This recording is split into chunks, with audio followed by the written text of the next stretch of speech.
삶에 필요한 모든 것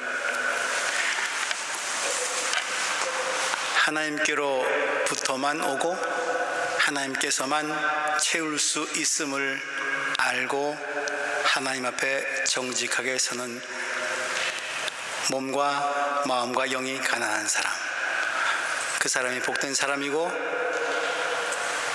하나님께서 그들을 복되다 하시고 하나님의 나라를 약속하십니다. 하나님을 의지하지 아니하고는 살 수 없는 존재임에도 불구하고 내 안에 가득 찬 것이 이기와 욕망뿐임을, 뿐 아니라 세상도 그러함을 알기에 하나님 앞에서 애통하고 슬퍼할 수 없는 사람들, 하나님이 그들을 위로하시기에 복 있는 사람이라고. 우리는 일어나서 빛을 비추는 삶을 살기 위해 주님께서 말씀하시는 산상수훈을 통해 복 있는 자의 길을 걷고자 주의 말씀을 산상수훈을 중심으로 살펴보고 있습니다. 오늘은 복 있는 자가 걷는 세 번째 길, 주님의 말씀, 마음이 온유한 자는 복이 있나니 그들이 땅을 차지할 것이다. 온유. 오늘 말씀의 주제는 온유입니다. 옛날 중국에 상용이라고 하는 사람이 살고 있었습니다. 도덕경으로 유명한 노자의 스승이라고 합니다. 이 스승이 이제 나이가 깊어서 임종할 때가 됐습니다.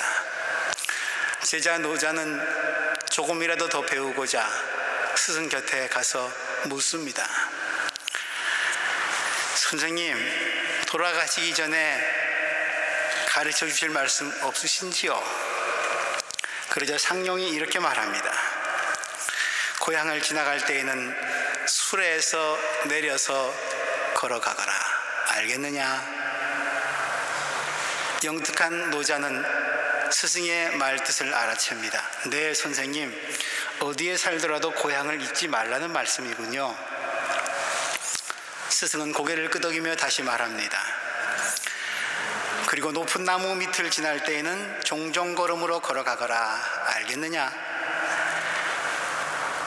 제자 노자가 다시 대답합니다. 네, 선생님, 그 말씀은 어른을 공경하라는 말씀이시죠?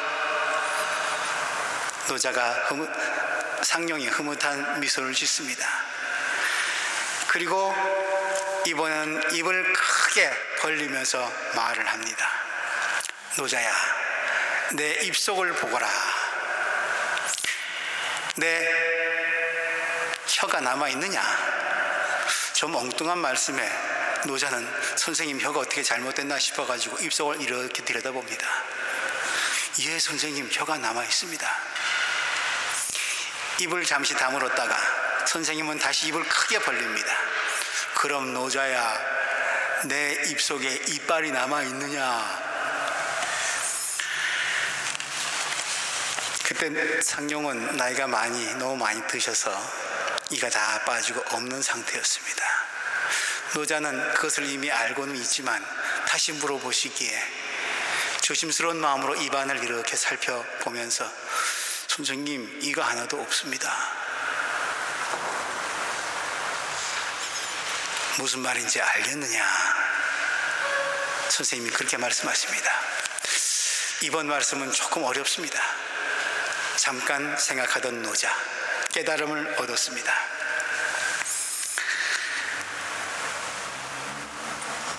단단하고 강한 것은 곧 없어지지만 부드럽고 연약한 것은 오래 남아있다는 그런 말씀이십니까? 스승 상용은 아주 흐뭇한 미소를 지으면서 그렇다, 이제 내가 너에게 더 가르쳐 줄 게 없다 라고 하면서 임종의 순간을 맞이했다고, 그렇게 고사가 전해져 내려옵니다. 오늘 우리는 3.1절 기념 주일로 지킵니다. 노자의 스승 상용이 노자에게 알려주었던 마지막 3가지 가르침들, 고향을 잊지 말라, 어른을 공경하라, 부드럽고 약한 게 오래 남는다. 오늘 3.1절을 이국 땅에서 지키는 우리에게도 교훈이 되는 말씀이라 생각합니다.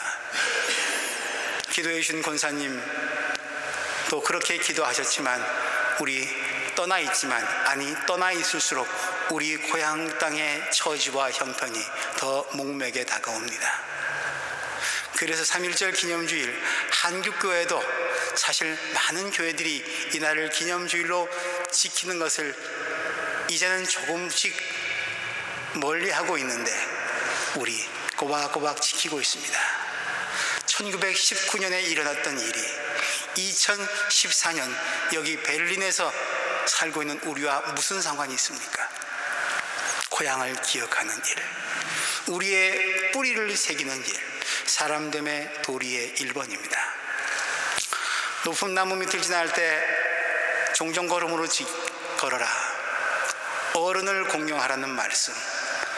우리가 오늘 3.1절 기념주일을 지키는 이유는 우리 선조들이 피땀 흘려서 가꾼 우리의 역사가, 그것이 잘못된 것이었든 잘된 것이었든 오욕의 역사조차도 우리가 하나도 버릴 것이 없음을, 되새겨야 할 것임을 우리는 기억하기 위해서, 선조들로부터 배우기 위해서, 어른들을 공경하기 위해서 우리는 이날을 기념합니다.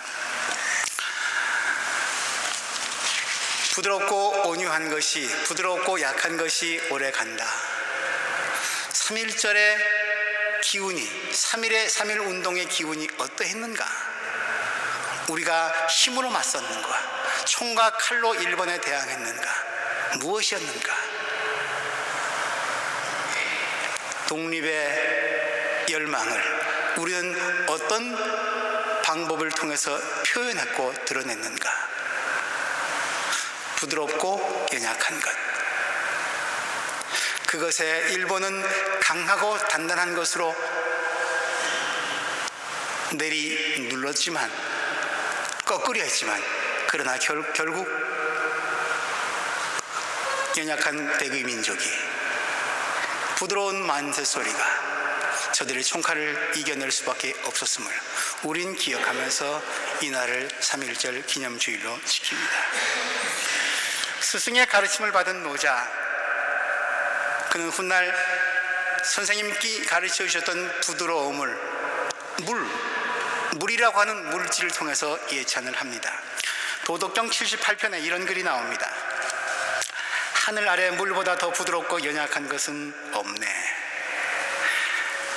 그러나 굳고 강한 것을 치는데 물보다 나은 게 또한 없도다. 약한 것은 강한 것을 이기고 부드러운 것은 딱딱한 것을 이긴다네. 하늘 아래 이것을 모르는 사람이 없건만 아무도 이것을 실행하지 못하는구나. 자기 입속에 이빨과 혀만 보더라도 딱딱하고 강한 것보다는 부드럽고 연약해 보이는 것이 더 오래 남을 수밖에 없음을 알면서도 삶의 구체적인 현장에서는 이것을 실천하지 못하는 백성들을 노자는 안타까워합니다. 그리고 한마디 더 붙입니다. 수치를 스스로 감수하는 사람이 세상을 다스릴 수 있고 재앙을 스스로 감수하는 사람이 세상의 왕이 될 수 있다. 상용과 노자의 가르침은 자연 속에서도 쉽게 볼 수 있습니다. 한 방울씩 떨어지는 물이 거대한 바위를 깎아내고 구멍을 뚫고 마침내는 쪼개기까지 하지 않습니까? 가장 단단한 물질이라고 하는 다이아몬드, 그것을 무엇으로 자르고 절단하는지 아십니까? 물칼로 자르고 절단합니다. 물이 다이아몬드를 자릅니다. 오늘 주님은 말씀하십니다. 복 있는 사람, 그는 온유한 사람이라고. 온유, 따뜻할 온자, 부드러울 유자. 따뜻하고 부드러운 성품, 그것을 온유라 합니다. 여러분들은 온유라는 말을 들었을 때 어떤 느낌 갖게 됩니까? 뭔지 좀 연약하고 무기력하고 좀 수줍음 많이 타고 우유부단하고 줏대 없는 것, 그런 것으로 느껴지기가 십상입니다. 주님이 말씀하신 온유의 본뜻에 접근하기 위해서 조금 복잡하지만 성경의 원어를 조금 살펴봅니다. 한번 들어보시기 바랍니다. 헬라어로 온유를 프라우테스 이렇게 얘기합니다. 겸손, 순함, 동정심 뭐 이런 걸 뜻합니다. 그런데 이 말의 어근이 더 의미심장합니다. 어근은 파스콘데 고난당하다 이런 뜻입니다. 온유, 그 속뜻을 헤아려 보니까, 파헤쳐 보니까 고난이라고 하는 것이 나온다는 얘기입니다. 히브리 말로 온유를 아나바 이렇게 얘기합니다. 오늘 시편 본문 37편 11절, 겸손한 사람들이 오히려 땅을 차지할 것이며, 이 겸손이 신약에서 오늘 주님이 말씀하신 온유한 사람입니다. 아나바. 이 아나바, 아나부의 어근 아나입니다. 근데 아나, 괴로움, 고통 이런 걸 뜻합니다. 겸손의 속을 들여다보니까 거기에 고통이 있더란 말입니다. 그러므로 헬라어와 히브리어의 뜻을 종합하면 온유라는 성품은 고통과 시련을 경험한 사람만이 갖출 수 있는 성품입니다. 물로 터지고 무기력한 것이 결코 아닙니다. 고난의 풀무불 속에서 연단되고 훈련된 사람, 그가 바로 온유한 사람입니다. 그러므로 온유한 사람, 그는 힘이 없거나 무능력한 사람이 아니라 시련을 이겨냈으니 진정 크고 강한 진짜배기, 능력 있는 자입니다. 담대한 자입니다. 그런데 그런 큰 힘을 갖고 있으면서도 그 힘을 함부로 쓰지 않고 조절하며 바르게 쓰는 사람입니다. 고난의 훈련을 통해서 얻어진 자기 조절의 능력, 충동과 욕망을 절제하면서 힘과 능력을 제때 알맞게, 그리고 그 힘을 남을 위해 쓸 줄 아는 겸손한 사람, 그가 바로 온유한 사람입니다. 노제의 말을 덧붙인다면 수치를 스스로 감수하는 사람, 재앙을 스스로 감수하는 사람이 세상을 다스리고 왕이 될 수 있는 것처럼, 헬라와 히브리의 온유의 속뜻도 그런 온유하고 겸손한 사람이야말로 땅을 얻을 수 있는, 세상을 다스리시는 주인공이다, 그런 말씀으로 풀이해 봅니다. 우리 주님이 이처럼 온유한 자야말로 복 있는 사람이라고 말씀하시면서 그 온유한 사람에게 약속하시는 상급, 가난한 사람에게는 하늘나라를, 슬퍼하는 사람에게는 하나님의 위로를 상급으로 주셨는데, 온유한 사람에게는 무엇을 주십니까? 땅이 그들의 것이다. 땅을 선물하십니다. 왜 온유한 사람에게, 고난의 풀문불을 통과하고 이겨낸 사람에게 왜 땅을 약속하셨을까? 그런 물음을 던져봅니다. 땅,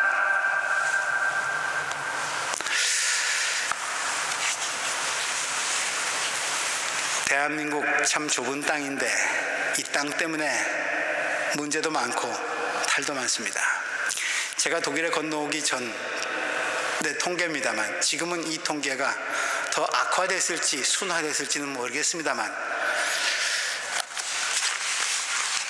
2000년도 중반, 2005, 6년경의 통계로 대한민국 상위 1%가 대한민국 전체 땅의 50%를 갖고 있습니다. 그리고 상위 5%의 사람이 전체 땅의 3%의 땅을 갖고 있습니다. 지극히 심한 불균형입니다. 이제는 몇 년 좀 지났으니 조금 순화됐기를 바랍니다. 땅, 그래서 땅에 투자하는 거야말로 가장 확실한 투자다 하면서 땅 투기의 붐이 일었고, 땅으로 인해서 벼락부자 된 사람이 참 많습니다. 부동산에 투자해서 재물을 획득하고 그것으로 평생을 보장받을 수 있는 축제의 수단, 전형적인 후진국형 경제 논리인지는 모르겠습니다만, 이것 독일에 와서 보니까 땅의 개념이 대한민국의 그것과는 사뭇 다른 것 알 수 있었습니다. 부동산 역시 마찬가지였고요. 땅, 누구의 것인가? 땅은 누구의 것인가? 성경은 근본적으로, 그리고 온유한 사람은 복이 있다, 땅은 그들의 것이다 라고 말씀하신 주님의 말씀은 근본적으로 그 물음을 던지고 있다고 생각합니다. 땅은 누구의 것인가? 역사 이래로 개인이나 사회나 국가나 땅 때문에 땅을 한 뼘이라도 더 차지하려고 싸우고 뺏고 빼앗기고, 땅을 둘러싼 투쟁의 역사, 인류의 역사라 얘기해도 과언이 아닐 것입니다. 땅 때문에 얼마나 많은 희생이 치러져 왔는지요. 지금도 독도는 우리 땅 하면서 일본과의 갈등도 땅 문제 때문에 있습니다. 우리나라뿐입니까? 센카쿠 열도를 중심으로 한 일본과 중국의 영토 분쟁, 오늘의 문제이죠. 제2차 세계대전을 일으켰던 나치, 유럽을 온통 자기 땅 덩어리로 만들려고 했던 그런 야욕과 음모의 발로 아니었습니까? 그 땅 때문에 일어난 전쟁, 인류 역사상 최악의 비극을 빚어냈습니다. 우리가 겪었던 한국전쟁, 우리가 참전했던 베트남 전쟁, 다 땅을 내 땅이야 라고 하는 그런 이념 때문에, 그런 욕망 때문에 빚어낸 비극이었습니다. 1948년 이스라엘 사람들이 팔레스틴 땅, 지금의 땅에 들어오면서 이건 내 땅이야 라고 하면서 성경의 이야기를 들이댔습니다. 그리고 그곳에 살던 사람들을 쫓아냈습니다. 그들은 그 6.1 전쟁에서 승리한 이후 지금 그 땅에서 살고 있지만, 지금 가장 참혹한 폭력의 역사가 하루도 쉬지 않고 전개되는 것, 팔레스틴 바로 그 땅이고, 주님께서 온유한 사람들이 복이 있다, 땅은 그들의 것이다 말씀하셨던 바로 그 현장입니다. 땅, 그렇죠. 우리 사람 살아가는데 가장 중요한 자산일 겁니다. 근데 이 땅의 주인이 누군가? 팔레스틴 땅의 주인은 정말 이스라엘 사람들 뿐인가? 하나님께서 이런 말씀을 주십니다. 우리가 땅 하면 가장 먼저 떠오르는 대표적인 분이 한 분 있습니다. 창세기 12장에 등장하는 우리의 믿음의 선조 아브라함입니다. 그분에게 하나님은 이렇게 말씀하십니다. 창세기 12장, 주님께서 아브라함에게 말씀하셨다. 너는 내가 살고 있는 땅과 내가 난 곳과 너의 아버지 집을 떠나서 내가 보여주는 땅으로 가거라. 내가 너로 큰 민족이 되게 하고 너에게 복을 주어 내가 크게 이름을 떨치게 하겠다. 너는 복의 근원이 될 것이다.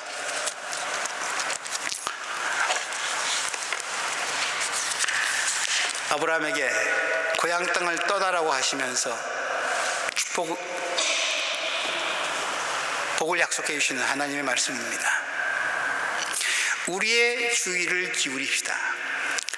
아브라함에게 약속하신 것이 땅입니까? 하나님 함께 하시겠다는 복입니까?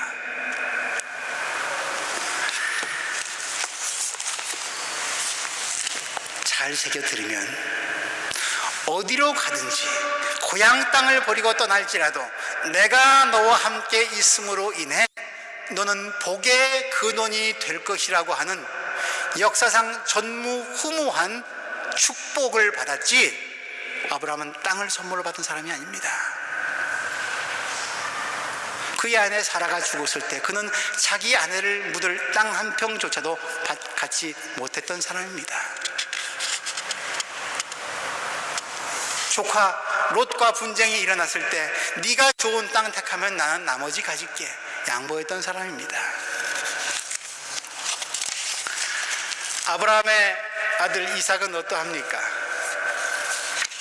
그를 평화의 사람으로 우리가 묘사합니다만 분쟁이 땅 때문에, 우물 때문에, 물이 나는 곳, 우물이 있는 곳, 그 땅 때문에 분쟁이 일어나면 이삭은 그 땅을 지키기 위해서 싸우는 것이 아니라 이사합니다. 이주합니다. 가서 또 우물을 팝니다. 그럼 물이 솟습니다. 끊임없는 방랑생활, 그게 이삭이었습니다. 야곱은 어떠합니까?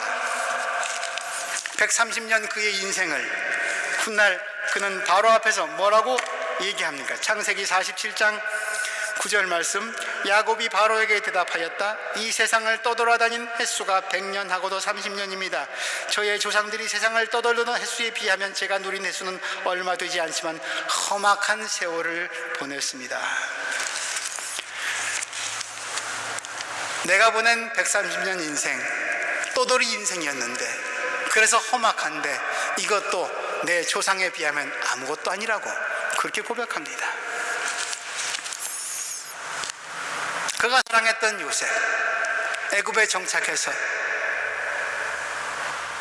상당한 특별 혜택을 받으면서 이스라엘 백성들은 거기서 살기 시작합니다. 그리고 400여 년이 지납니다. 그 정도 지났으면 하나님이 그 땅을 이스라엘 사람들에게 주실 일이지, 애굽을 정복하게 한다든가 애굽 사람을 노예로 부린다든가, 요셉 같은 훌륭한 하나님의 사람의 자손들이니 말입니다. 근데 그들에겐 땅이 없습니다. 그리고 떠나라 하십니다. 모세가 그 일의 책임자입니다. 가진 땅이 없으니 떠나기도 어떤 면에서는 쉬웠을는지 모릅니다.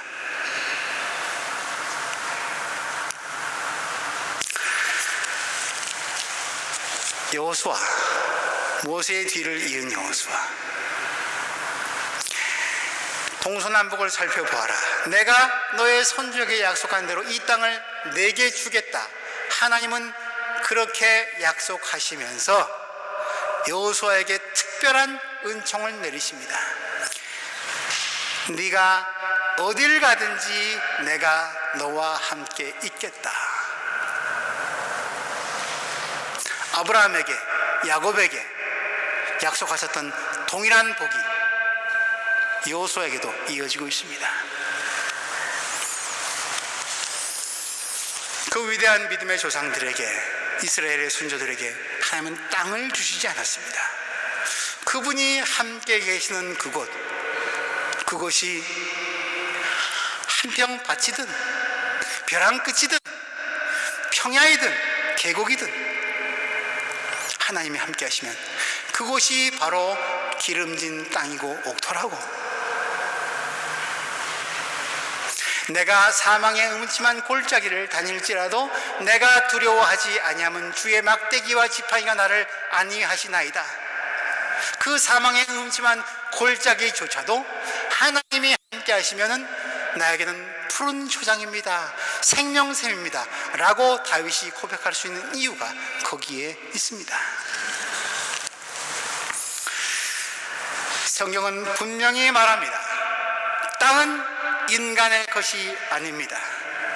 우리는 2017년이 되면 신년의 해로 지키려고 여러 가지 준비를 하고 있습니다만, 신년 정신의 가장 근간이 되는 것, 땅은 누구의 것인가?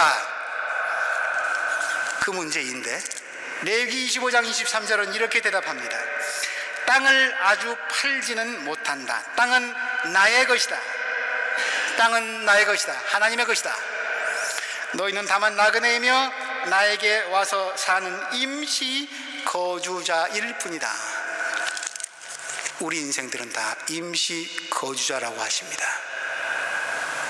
잠시 피었다 말라버리는 들풀처럼 말입니다.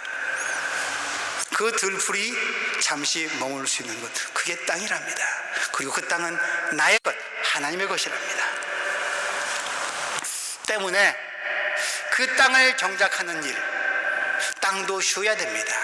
하나님이 쉬셨기 때문에. 그래서 착취하지 말고 개발을 명목으로 땅을 힘들게 못 살게 하지 말고 7년째 되는 해마다 쉬어라. 그 다음에 농산물은 어떻게 하려고요? 내가 알아서 해줄게. 49년째 되는 해, 그리고 50년째 되는 해 계속해서 쉬어라. 3년씩 쉬면 식량은 어찌하라고요? 그렇게 쉬게 하는 게 희년이다. 다 원대 복귀시켜라. 먹을 걱정하지 말라. 그 해 농산물이 3년치 먹을 것을 다 소출해낼 것이다. 그러면서 농사진 뒤에도 나달 다 굴지 말라고 합니다. 고아와 과부와 나그네를 위해서 배려하라고 합니다. 이 땅에 사는 모든 사람들이 다 임시 체류자, 거주자이기 때문에, 임시 거주자이기 때문에, 하나의 나라의 여권을, 비자를 받고 사는 임시 거주자이기 때문에 땅을 가진 사람이나 못 가진 사람이나 다 먹을 권리가 있고 먹어야 한다고, 생명의 권리가 있다고, 결코 누구에게도 땅은 너의 것이라고 하나님은 주시지 않았다고 성경은 분명히 약속합니다. 말씀합니다. 그래서 모세는 이런 걱정을 합니다. 만약 너희들이 가나안 땅에 들어가서 먹고 살만 하거들랑 그렇게 되면 엉뚱한 생각을 하게 될 터인데, 그때 신명기 8장 12절 이하 말씀, 너희가 배불리 먹고 좋은 집들을 짓고 살 때 소떼 양떼가 불어나고 너희에게 은과 금이 재산이 좀 생기고 살만해지면 너희들 분명히 마음이 교만해질 텐데, 그때 기억해라.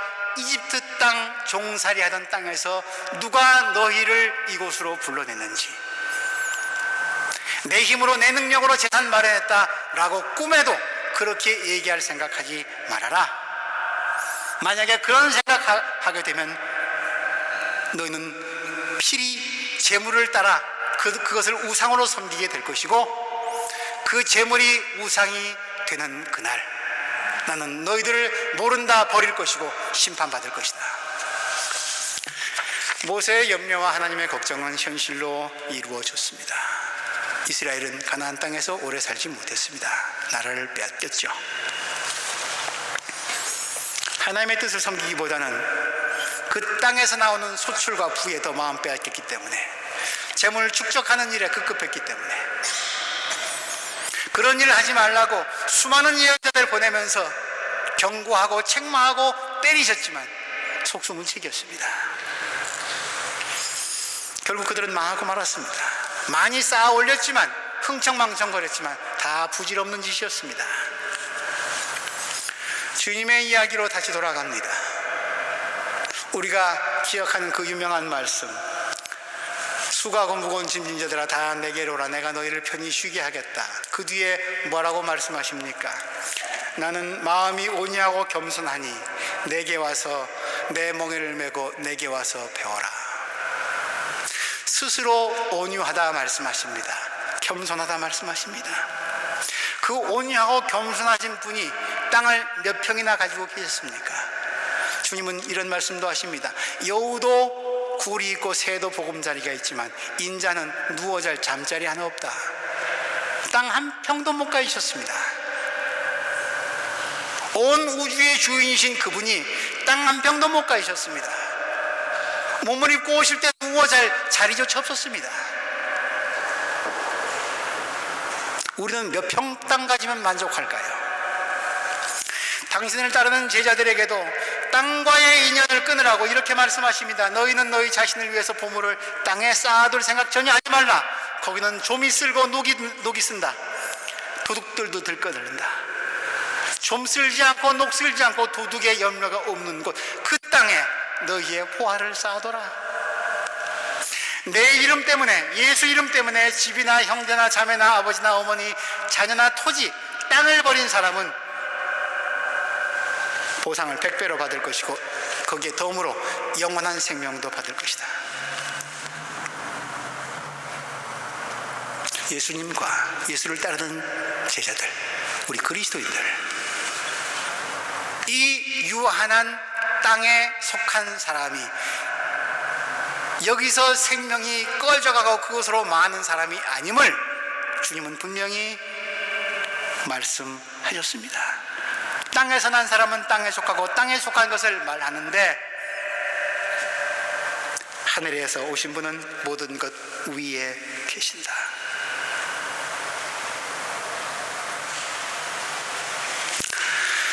그러므로 오늘 주님이 온유한 자에게 주시는 땅, 그 땅은 우리가 재물 축적을 목적으로 투기하는 그 땅과는 다릅니다.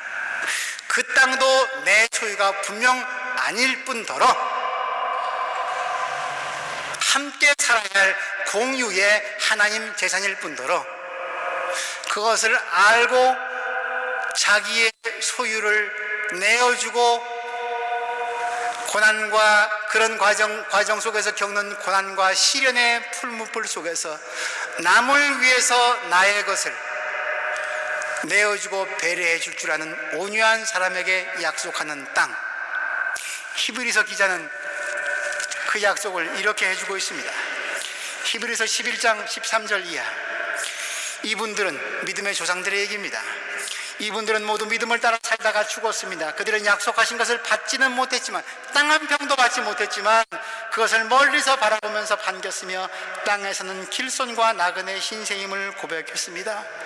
이런 말을 하는 사람들은 자기네가 고향을 찾고 있다는 것을 나타내는 것입니다.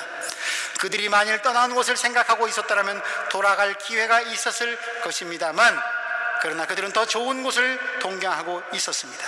그것은 곧 하늘의 고향입니다. 그래서 하나님은 그들의 하나님이라 불리는 것을 부끄러워하지 않으시고 그들을 위하여 한 도시를 마련해 두셨습니다. 이어서 히브리서 기자는 이런 결론을 맺습니다. 히브리서 13장 14절.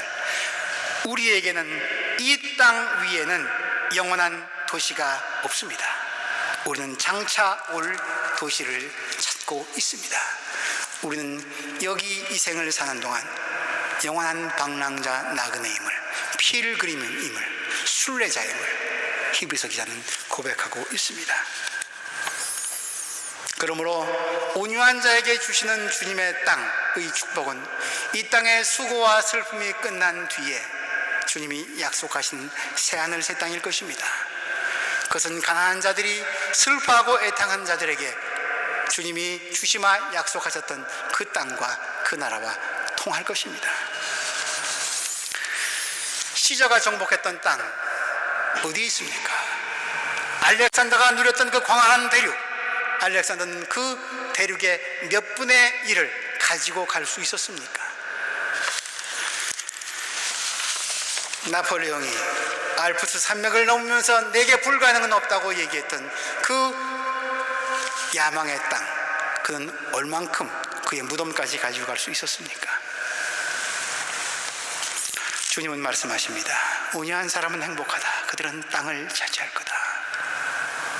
온유한 사람들만이 하나님 나라의 주인공이라고. 그때 새하늘 새 땅은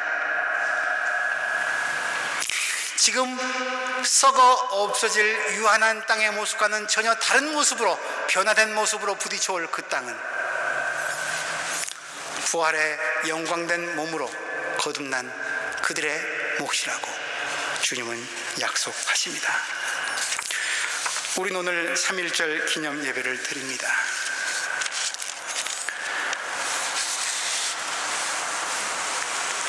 3.1운동, 빼앗긴 나라, 빼앗긴 들에도 분명히 봄은 와야 되겠기에 우리의 땅을 되찾기 위한 그런 만세소리 아니었습니까? 그 정당한 권리를 무엇으로 주장했습니까? 총칼로 주장하지 않았습니다. 우리는 우리의 몸을 던져서 우리의 독립을, 우리는 너희와 동등한 생명의 권리를 가지고 있는 사람임을 천명했습니다.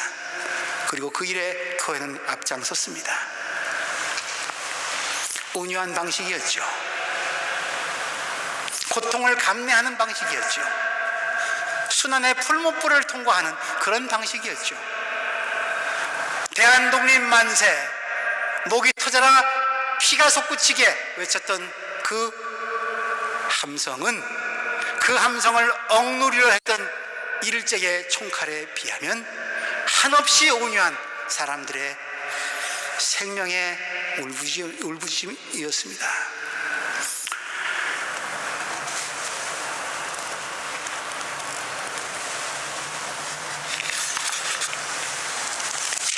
오늘 시편 37편, 악한 자들이 잘 된다고 해서 속상해하지 말고 불의한 자들이 잘 산다고 해서 시세고 말하라. 그들은 풀처럼 빨리 시들고 푸성기처럼 사그러지고 만다. 주님만 의지하고 선을 행하라. 이 땅에서 사는 동안 성실히 살아라. 기쁨은 오직 주님에게서 찾아라. 주님께서 내 마음의 소원을 들어주신다. 내 갈 길 주님께 맡기고 주님만 의지해라. 주님께서 이루어 주실 것이다. 너의 의를 빛과 같이 너의 공의를 한낮의 햇살처럼 빛나게 하실 것이다. 폭력이, 힘이 세상을 지배하는 정당한 논리가 된 지 하세월인 인류의 역사 속에서 우리의 조상들은 맨손으로 맨몸으로 자유를, 독립을 절규하면서 맞섰습니다. 하나의 나라의 의의가 어떤 것인지를 드러냈습니다. 내 가야 할 길이 순환과 박해와 핍박밖에 없는 듯 보여도 그 길 끝에 주님께서 약속하시는 새하늘 새 땅이 있을 것을 믿고 내 갈 길 주님께 맡기고 주를 의지하면서 하늘을 바라보면서 하늘이 이루어질 거라 믿으며 불의 앞에 의로, 폭력 앞에 비폭력으로, 어둠 가운데 빛으로 우리의 조상들은 만세를 불렀습니다.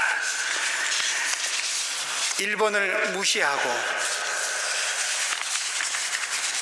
일본은 망했사다 라고 그렇게 외치지 않았습니다. 여러분이 오늘 받으신 독립선언문, 우리 조상들 너무 온유해서 그렇게 억울한 일을 당하면서도 이렇게 얘기 안 해요. 첫 번째 페이지 네 번째 문단, 현재를 준비하기에 바쁜 우리에게는 잘잘못 따져볼 겨를도 없다. 오늘 우리의 할 일은 다만 나를 바로잡는 데 있을 뿐 결코 남을 헐뜯는 데 있지 아니하다. 일본 위정자의 공명심에 희생으로 이루어진 부자연스럽고 불합리한 이 그릇된 현실을 고쳐 바로잡아 자연스럽고 합리적인 올바른 바탕으로 되돌아가게 하고자 한다. 이 길 통해서 마지막 문장, 이해와 동정에 바탕한 우호적인 새 시대를 마련하는 게 서로 화를 멀리하고 복을 불러들이는 가까운 길인 것임을 밝히 알아야 할 것 아니냐. 우리 민족만 잘 살자고 만세하는 것 아니란 얘기입니다. 그래서 우리의 조상들은 이렇게 외칩니다. 뒷페이지 두 번째 줄, 이것이 동양의 평안함과 위태함을 좌우하는 중국 사람들, 일본 사람들, 그리고 조선 사람들 모두가 다 함께 공동의 번영을 이루게 하고자 하는 것이고, 일본에게 잘못된 길에서 돌이킬 수 있는 기회를 주고자 합니다. 아, 새하늘과 새 땅이 눈앞에 펼쳐지는구나, 이런 꿈을 꿨습니다. 그리고 맨몸으로 나섭니다. 그리고 그들 눈앞에 새하늘 새 땅의 비전이 보여집니다. 마지막 문장이 이렇습니다. 다만 저 앞에 빛을 따라 전진할 따름이로다.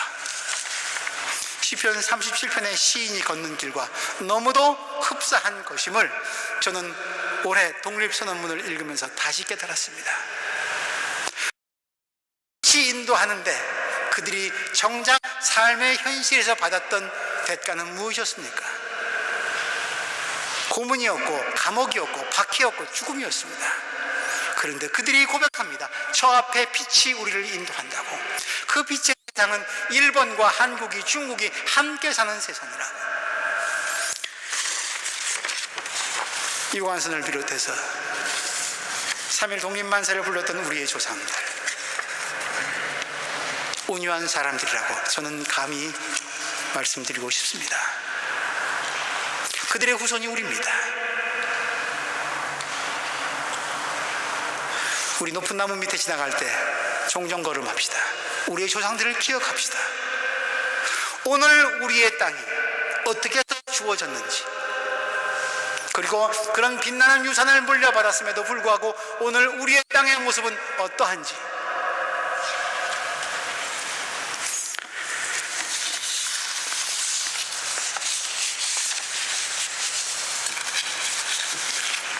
약하고 부드러운 것, 강하고 단단한 것 이긴답니다. 생명, 여러분들의 볼을, 몸을 한번 만져보십시오. 부드럽습니다. 잡힙니다. 말랑말랑합니다.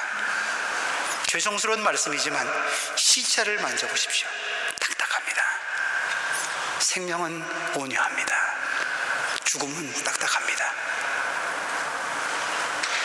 우리의 수고의 땀을 받아들여서 풍요한 열매를 맺는 땅, 그것은 부드럽습니다. 하나님이 사람을 만드신 흙, 하나님의 숨결이 들어갈 정도로 넉넉하고 부드럽습니다.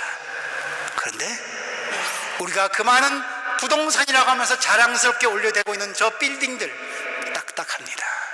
단단합니다. 강해 보입니다. 그런데 헤일이 한번 불어닥치면 가장 힘센 것이라고 자랑하던 그 원자력 발전소도 인류 최악의 재앙의 더미가 될 수 있음을 우리는 확인하고 있지 않습니까? 온유한 사람은 복이 있을 것이다. 땅이 그들의 것이다. 땅은 누구의 것인가? 그리고 나는 어떤 땅을 내가 거주할 종국적인 땅으로 받아들이고 있는가? 그리고 그 땅에 들어가기 위해서 오늘 나는 여기서 무엇을 할 것인가? 주님께서 산에서 물으십니다. 온유한 사람들은 복이 있다. 그들이 땅을 유업으로 받을 것이다. 기도합니다.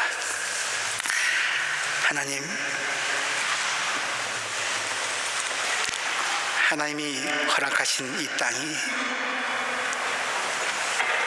생명이 가득했던 땅이 이렇게 어지러워지고 피폐하고 신음소리로 가득 차가고 있습니다. 이 땅을 회복시키기 위해서 주님이 온유한 사람들을 부르십니다. 우리 삶의 방식을 고칠 수 있도록 도와주시고 주님 닮아서 흙처럼 부드러운 마음 갖게 하시고 물처럼 낮은 곳 흘러 들어가게 하여 주셔서 하나님 나라를 이 땅에 다시 오게 하는데 미랄이 될 수 있도록 인도하여 주옵소서. 예수님 이름으로 기도합니다.